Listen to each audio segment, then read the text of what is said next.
In the age of the home media market, it became quite a trend to feature never-before-seen footage to movies and shows that were cut down for one reason or another. I thought you might like to know that there are 3 other colours available as well. Especially during the rising peak of DVDs and Blu-rays, containing hours of bonus content. I'm a huge fan of special edition DVDs, and I really think it's a great opportunity to be able to now restore back into the movie about 30 minutes worth of extra footage. But despite this solving the problem as to what to do with unused footage after it's been cut, offering it a life beyond the studio's archive, there are still some deleted scenes that never make it as far to the physical releases. So today, let's take a look at several movies that were made and released during the DVD boom that have some pieces of missing media.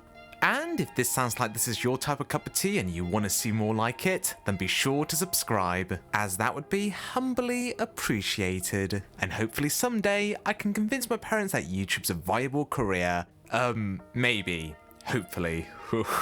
We'll see. Right, with the context out of the way, let's begin.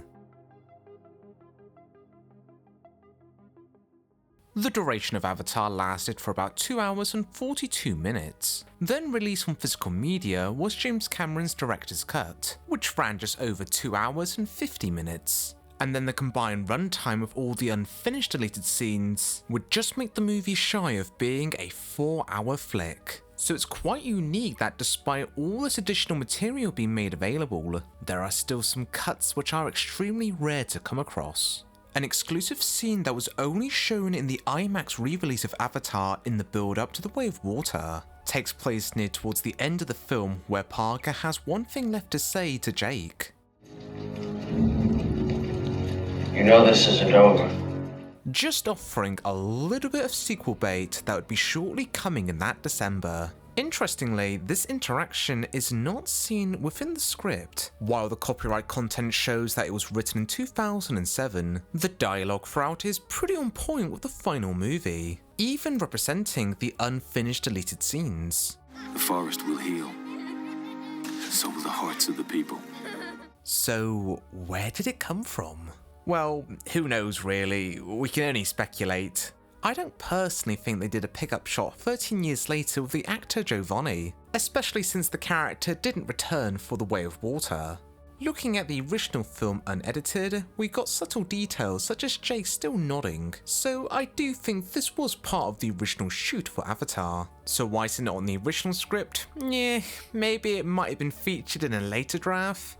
Or maybe it might have been something improv by Giovanni on the day. With a film as big of a production as Avatar, it certainly wouldn't be too surprising if there were many other incidental little deleted scenes. Actually, while the script that has been made publicly accessible is more or less precise to the final film, there is still one grim scene that has only ever been featured in the script version and has yet to have been visually released. In the final film, we have Sute asking for Jake for assisted suicide after being in immense pain to carry on. But the reason why he's so distressed is not just because of his battle wounds, it's because the soldier Lyle, coming across a wounded Sute, cuts and removes his neural cue from the very base, that being the ponytail that the Na'vi uses to connect to other living organisms, and is virtually like a second nervous system. In fact, a deleted line of dialogue has the soldier saying, "I heard that this is worse for you than death." Maybe someday we'll be given more insight on this torturous deleted scene.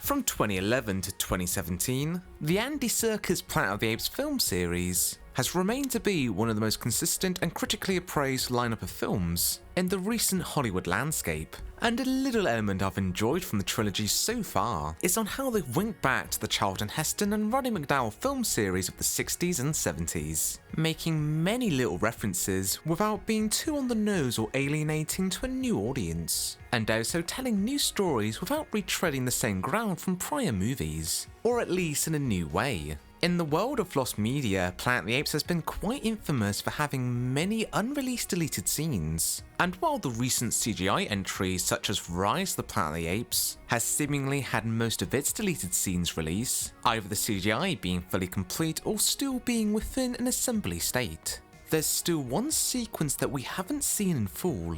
In the trailer, there's a brief shot where we have Caesar attending to Cornelia, a female ape that would later be his partner, in both Dawn and War. Fans believe that this deleted scene would have taken place while the apes were raiding the Genocide lab. It appears the deleted shot had already had fully completed CGI, so as to why it wasn't featured on the bonus content on the home media release is anybody's guess. In 1986, German producer Burt Eichinger purchased the rights for the Fantastic Four, but it wouldn't be until for another 19 years that a movie, in his eyes, was his first proper attempt to adapt the superhero team, producing the 2005 Fantastic Four with 20th Century Fox. But the first real adaptation of Fantastic Four was about 11 years prior, produced under Roger Corman for about $1 million. But this movie was never intended to be publicly seen. It was made for the intention to solely keep onto the film rights of Fantastic Four. You see, Eichinger had bought borrowed time with the property, so if he hadn't made a movie within X amount of years with the team, then the rights would revert back to Marvel. When Eichinger had teamed up with 20th Century Fox to make 2 more Fantastic Four movies, he eventually passed the rights on to the corporation, and when the date drew nearer of Fox potentially losing the rights to the Fantastic Four, in the early 2010s, they got to work making a new film for a slated release date in 2015, with Josh Trank homing the wheel to direct the picture, having prior experience directing a pseudo-superhero movie, Chronicle. His vision for the film would have been a bit more bolder and darker than prior Fantastic Four movies, having a team of scientists being caught up in superheroics, treating it less like a blessing and more like a curse, with the runtime intending to be about 2 hours and 10 minutes. However, during development there was some type of friction between the studio heads and Josh Trank, such as Fox not delivering on the budget and completely taking over to complete the movie, and Trank reportedly being very difficult to work with on set, with a speculated 30 minutes being cut out for the final release. This included the Fantastic Four's flying car. Notably, the film was absent from any Stan Lee cameo. Yeah, nice try, buddy. No, Nice no, try. really, Nice I'm try. Stan Yeah. Lee. And there were sequences shown in the advertisement that wasn't featured in the movie. As well, it was additionally planned to feature the villain Galactus, who Dr. Von Doom would have acted as the Silver Surfer role in this adaptation, although the additional villain and subplot may have only been featured in an earlier draft. Either way, Josh Trank was very vocal on his distaste for the final cut, and it wasn't quite the Fantastic Four movie that Marvel fans were hoping for. And the movie's financial receipts was a bomb for 20th Century Fox. As of 2023, the original 2-hour cut has yet to have been publicly released, and is still likely within an unfinished form. In 2019, Disney had completed its acquisition purchasing Fox for a cost of $71 billion. As a result, the rights of Fantastic Four are now back in the grasp of Marvel, who are steadily working on the 5th adaptation of the superhero team. If this will be the definitive version that fans have been eager for, then we're gonna have to wait and see. But as it currently looks, it doesn't seem likely that Marvel will be revisiting any of the prior Fantastic Four movies anytime soon.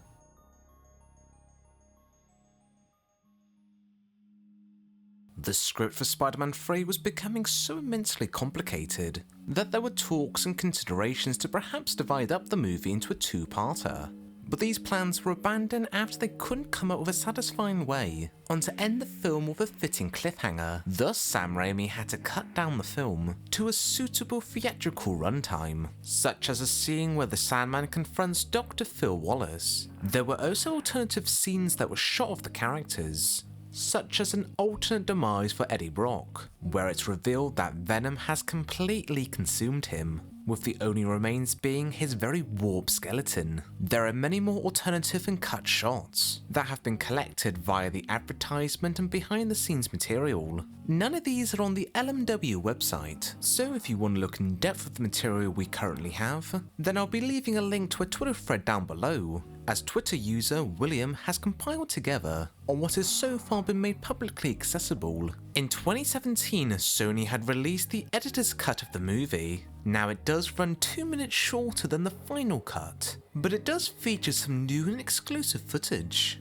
It remains to be seen if anything of the hour plus worth of deleted content will ever see an official release.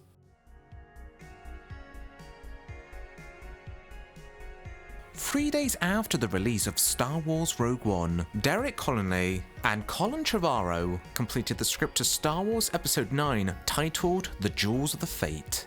The plot would have featured the Resistance trying to reach out to the rest of the galaxy to come and aid them to fight against the First Order. In this entry, we would have seen the team returning back to Coruscant, a mostly abandoned city. Meanwhile, on a remote planet, Kylo is being trained by a Sith Lord Master, Tord Valum, who is 7,000 years old. He teaches Kylo the secret on how to use the Force to suck out the living life of an individual.